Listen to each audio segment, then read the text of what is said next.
What up, y'all? This is your boy, Mr. Downtown Ray Mellon, and you're listening to the Entertainment Report for Monday, October 6, 2014, delivering some of the major stories and trends going on in the world of entertainment and beyond. You can follow the show on Facebook or on Twitter, facebook.com/The Entertainment Report with Ray Mello, that's RAYMELO, or on Twitter at The Enter Report. You can listen to the show anytime you want, anywhere around the world on iHeartRadio. Just search for The Entertainment Report, and it will take you to the page where you can see previous episodes of the show. I hope everybody had a fantastic weekend.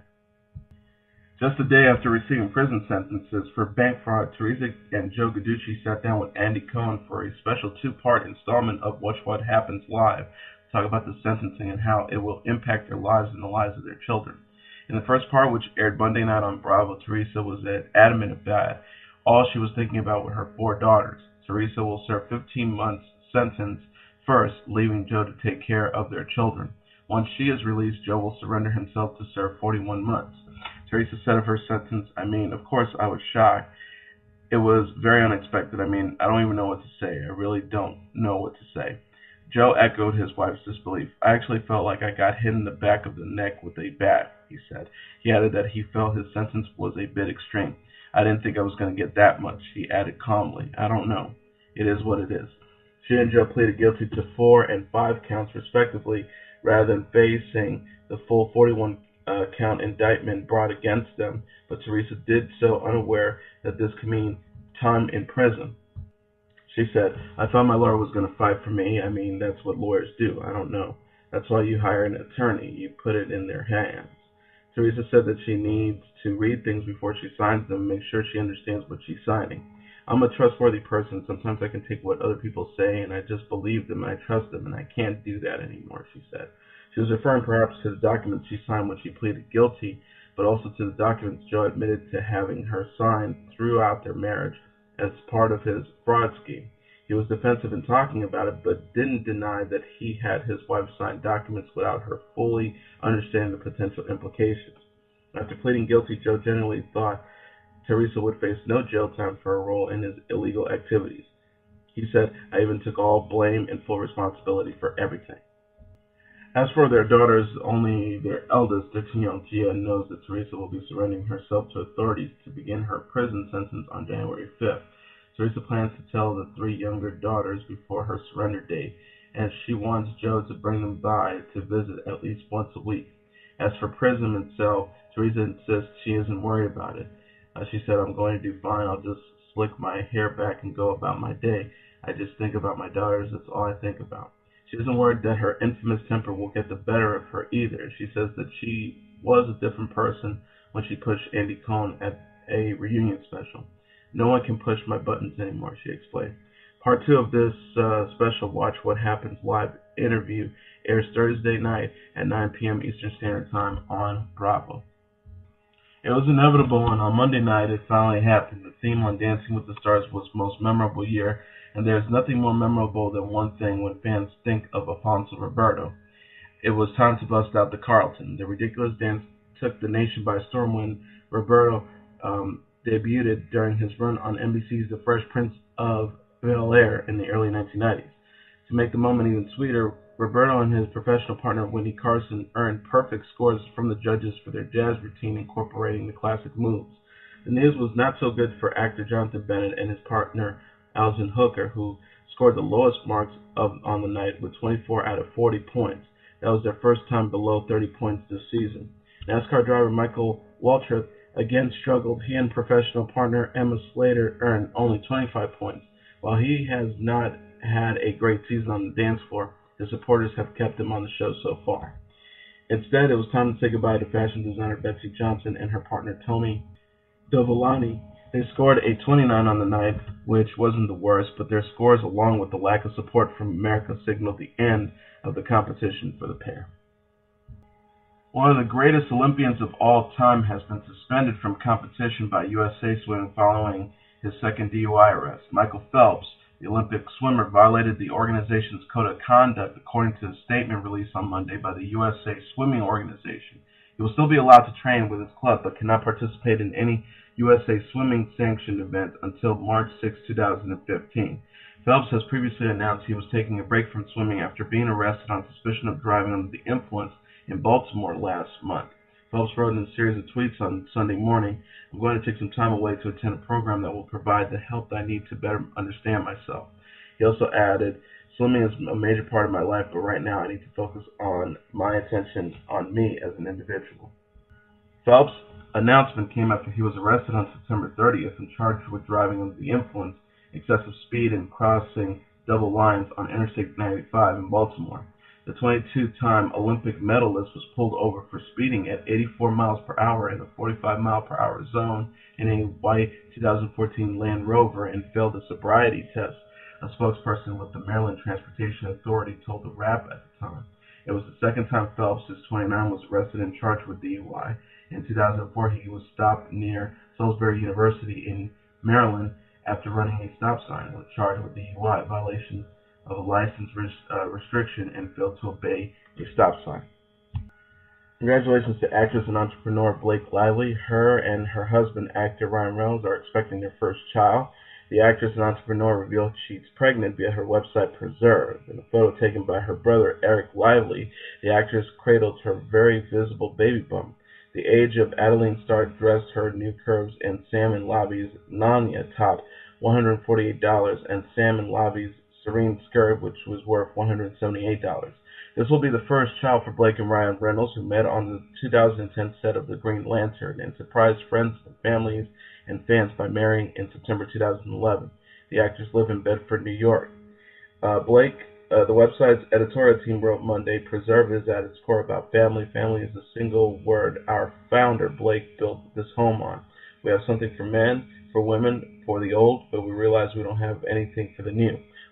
With family on our mind, we look to the origin of it all, to the women in our lives who are right there, and at that special moment at the creation of family."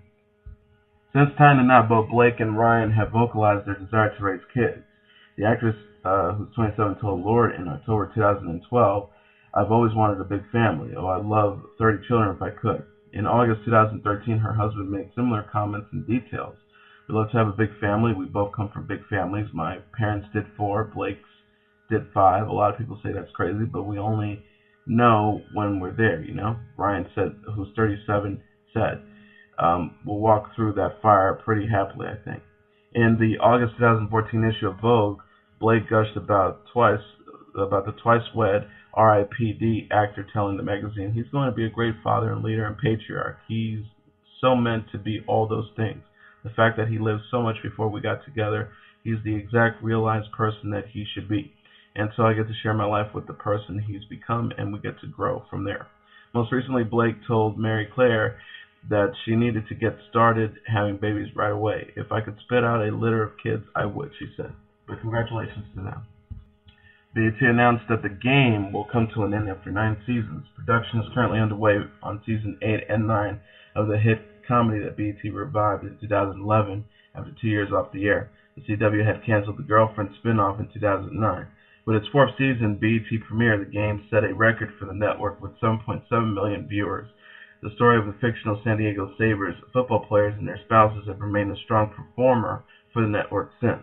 According to BET, its creator, Mara Brock Akil's decision to close the story after 9 seasons. She told BET.com, "Shows do end, that is part of the business. I'm very happy BET gave The Game 5 additional seasons to explore these characters and this world. We made history when we got to the network, and it's nice to be able to celebrate the greatest achievements of the show." BET in a statement said, with seasons 8 and 9, we're excited to end on a high note by giving Sabres fans a chance to bid farewell to their favorite players on and off the field. The final 2 seasons of The Game is currently in production and have not yet been put on the schedule for BET just yet. William Shatner plans to reprise his beloved role as Captain James T. Kirk in Roberto Orsi's Star Trek III. An individual familiar with the project has told The Wrap. Shatner was recently linked to the sequel by Badass Digest, which reported that producer J.J. Abrams had approached the iconic actor about a role in the upcoming sequel. The site posted a follow-up on Monday reporting that Shatner has taken Abrams up on his offer. While Shatner seemed seemingly confirmed the report on Twitter, saying, "I'm back." That was in reference to his return to the U.S. from London, not confirmation on his return to the franchise. However, a Studio Insider has told the Wrap that a Shatner cameo is planned. There is just no deal yet since the Star Trek III script has yet to be finalized. A meeting with Orci is expected to be put on the books shortly. Badass Digest elaborated on its original report, saying that Shatner would be sharing a scene with the current Kirk, Chris Pine, as well as Zachary Quinto and the original Spock, played by actor Leonard Nimoy. Star Trek III is starting production soon, and it's scheduled to beam into theaters in 2016. Representatives for Paramount and Skydance did not immediately respond to the request for the comment. David Lynch's twisted classic Twin Peaks is being revived as a limited series by Showtime with a premiere date slated for 2016. Series creators Lynch and Mark Frost will write and produce all 9 episodes of the revival, with Lynch on board to direct all episodes. Lynch made the announcement via Twitter on Monday morning, linking to a brief video announcement of the reboot. Lynch wrote, "Dear Twitter friends, it's happening again." Lynch teased the return of the series last week via social media, writing, Dear Twitter friends, that gum you like is going to come back in style. Hashtag damn good coffee." The original series, which ran from 1990 to 1991 on ABC, starred Kyle MacLachlan as quirky FBI agent Dale Cooper, investigating the murder of a young woman in the titular fictional Washington town. And it got weird, real weird. The revival will take place in present-day Twin Peaks, continuing the lore of the original series. Showtime president David Niven said Monday, "What more can I say? Twin Peaks with David Lynch and Mark Frost on Showtime in 2016. To quote Agent Cooper, "I have no idea where this will lead us, but I have a definite feeling it will be a place both wonderful and strange." Lynch and Frost added, "The mysterious and special world of Twin Peaks is pulling us back. We're very excited. May the forest be with you." In advance of the revival, Showtime will air the first 2 seasons of the original series. Blues legend B.B. King canceled remaining tour dates after falling ill on stage. According to the performer's website, he was diagnosed with dehydration and suffered from exhaustion. There are 8 stops remaining on King's current tour. While no official details of his illness has been revealed at the time, this isn't the first time King's condition has impacted a live performance. In April, the musician's representative issued an apology after one erratic show, citing a combination of, quote, the rigors of the very long drive and, quote, high blood sugar due to a medication error as the root cause. King has type 2 diabetes. Hamish Anderson, who was touring with King, tweeted about the situation on Saturday, writing, "Very sad to hear the news of B.B. King's sickness and subsequent cancellation of the tour. The band and I wish him a safe, speedy recovery." The release date for the highly anticipated Magic Mike sequel, Magic Mike 30, has been revealed, along with some casting news. Channing Tatum's official Instagram posted a photo of the hunk celeb with the caption, "Breaking #Magic Mike 30 news. The Magic Mike Love sequel hits theaters July 1st, 2015, with a slew of new faces, including Elizabeth Banks, Childish Gambino, a.k.a. Donald Glover, Amber Heard, Andy McDowell, Jada Pinkett Smith, and Michael Strahan. Filming is underway now with Channing Tatum and most of the original cast you love, like If You Can't Wait. On Monday afternoon, a judge granted Sarah Hyland a permanent restraining order against her ex, Matthew Prokop, after she requested protection from her boyfriend of nearly 5 years. E! can confirm that Prokop has been ordered to stay away 100 yards away from the Modern Family actress in her home. He has also been ordered not to go near her job or workplace or own or possess a gun or ammunition. The restraining order also demands that Prokop stay 100 yards away from Hyland's dog, Barkley Bixby, as well as not make any threats or attack or harm the dog in any way. The judge's protection order will be enforced for 3 years, as TMZ once the first broke the story. It was previously reported that the 23-year-old actress obtained a temporary restraining order against Prokop late last month. She stated in her filing that Prokop relentlessly bombarded me with vile, threatening, and emotionally disturbing texts and voicemails, including his own suicide threats after she broke up with him. She also reported that he pinned her against a car and repeatedly called her the C word while choking her. She explained in the court papers, His grip was so tight that I could not breathe or speak. I was scared and in fear for my life. Hyland stated in the documents that Prokop threatened that she would never see her dog again, hence her reasoning behind getting a TRO that also protects her dog. At the time, Leah Sherman, Hyland's attorney, released the following statement to E! on behalf of her rep. On September 19, 2014, Ms. Hyland obtained a domestic violence temporary restraining order against Matthew Prokop. The documents filed speak for themselves. Out of respect for the court, the process, and all parties, I advise Ms. Hyland not to comment on the matter. We request that you respect the parties' privacy during this time. While performing in Tokyo this weekend, Mariah Carey changed the lyrics to Billie Holiday's classic Don't Explain amidst endless reports that she and soon-to-be ex-husband Nick Cannon are headed for divorce. In the audio clip of Carey's performance, the pop star can be heard saying, "I know you cheated, motherfucker," instead of "I know you cheat, right or wrong, don't matter." Some fans are wondering if Carey's lyrics are in reference to Cannon and their marriage troubles. Meanwhile, a source told E! News that Carey plans to split from Cannon are still on course. She has made up her mind, the insider told E! News exclusively. She's definitely divorcing him. Last month, a source told E! that the couple were headed for a split. Mariah stated the divorce process, she's getting all her ducks in a row, the source says. Carey and Nick have also been spending a lot of time apart. Carey spent the past few weeks in Atlanta with their twins, Monroe and Moroccan, as she prepped for her world tour. Mariah's been looking for houses. She may want to spend time in Atlanta after the tour. She's not too sure about anything right now, but she has been seeing houses, the sources reveal. She's good, though. She's doing better than people think. As for Carey's elusive Shantae's tour, she's headed to South Korea this week before heading to multiple cities in China. She'll then hit several other countries in Asia before heading to Australia and New Zealand.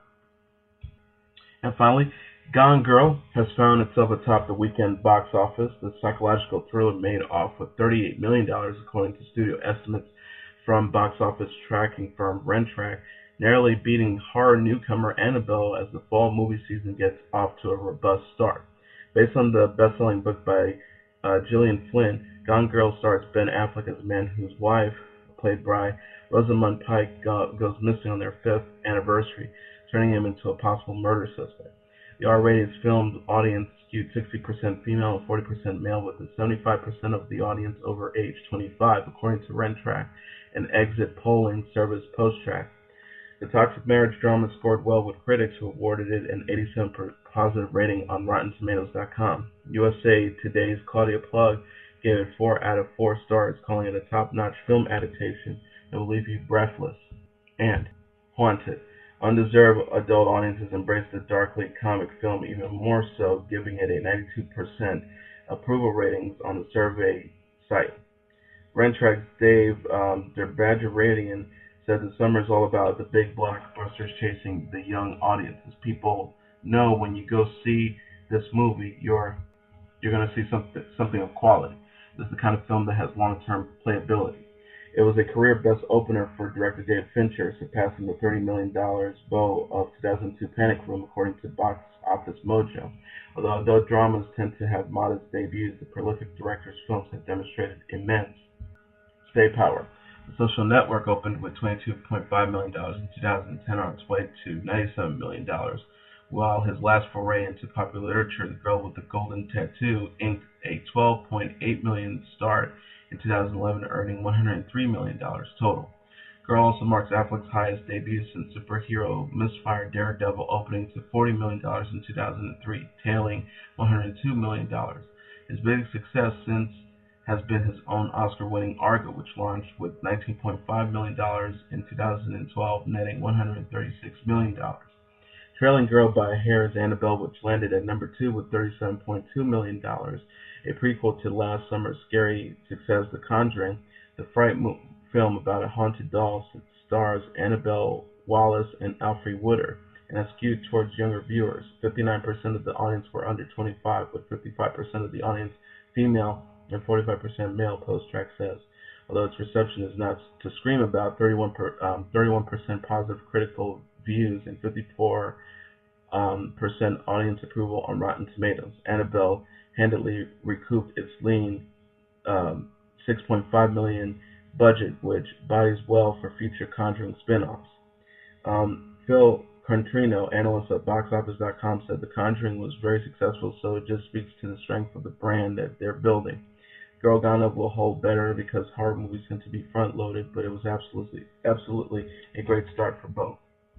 Last week's box office champ, The Equalizer, starring Denzel Washington, fell to third with $19 million, while animated feature The Box Trolls took fourth with $12.4 million, dipping only 28% in its second week. Young adult adaptation The Maze Runner came in fifth with $12 million, racing to $74 million in total. In 17 theaters, internet panic drama Men, Women, and Children struggled to connect. Jason Reitman's follow-up to critical and commercial clunker Labor Day earned just $48,000, perhaps unsurpassing given its beatdown from critics at 33% positive ratings on Rotten Tomatoes. It has earned $61,000 since opening Wednesday. Fellow awards hopeful The Good Lie, about a Sudanese refugee and star Reese Witherspoon, stumbled in 461 theaters, earning $935,000. But the Skeleton Twins, led by Saturday Night alums Kristen Wiig and Bill Hader, continue to soar in limited release, adding $734 million in 461 theaters for a grand total of $3.5 million in 4 weeks. And that is your entertainment report for Monday, October 6, 2014. I'm your host, Mr. Downtown Ray Mello. I'll be back tomorrow delivering some of the major stories and trends going on in the world of entertainment and beyond. You can follow the show on Facebook or on Twitter, facebook.com/The Entertainment Report with Ray Mello, that's RAYMELO, or on Twitter @The Enter Report. You can listen to this episode and any previous episodes of The Entertainment Report with Ray Mello anytime, anywhere on iHeartRadio. You can go to the website and search for The Entertainment Report, and it will take you to our page. Have a great week, have a great day, everybody. I'll see you tomorrow. Bye.